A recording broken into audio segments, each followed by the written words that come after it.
One last video for our linear equation here.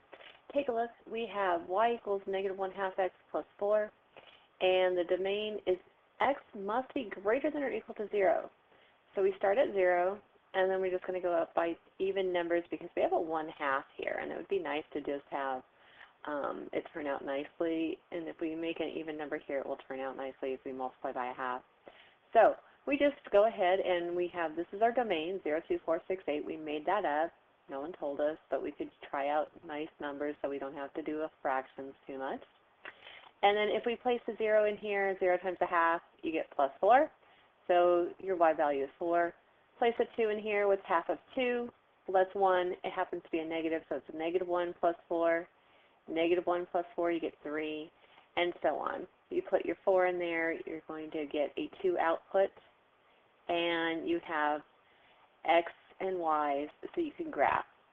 Now, it says then identify the range of the function. So here's your range. It starts at 4, and it goes down to 0. And so let's go ahead and take a look at our next slide. So we plot our points, we connect the points, y equals 1/2 x plus 4. Notice it crosses at the y-axis at the 4, and it has a drop 1, right 2 slope. All right. Identify the range from the graph. You can see that all the points have a y-coordinate of 4 or less. So look at, the y, the highest one is a 4. Every other coordinate on this is below the 4 on the y-axis. So the range is y is less than or equal to 4. And that's how you identify the range, is look at your graph. Everything on the graph is from the 4 down. So we have y is less than 4. All right, let's take a look at another question for you. All right, here you have this equation, y equals negative 3x plus 1.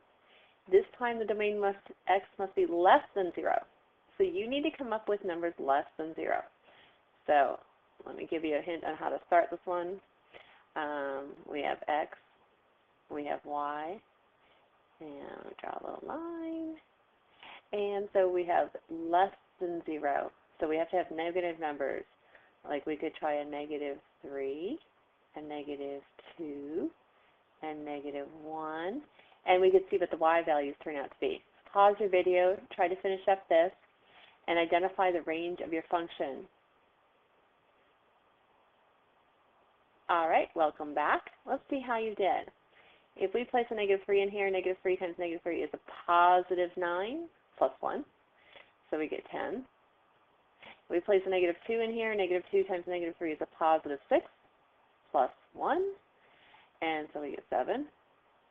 Place a negative 1 in here, negative 1 times negative 3 is a positive 3 plus 1. We get a 4.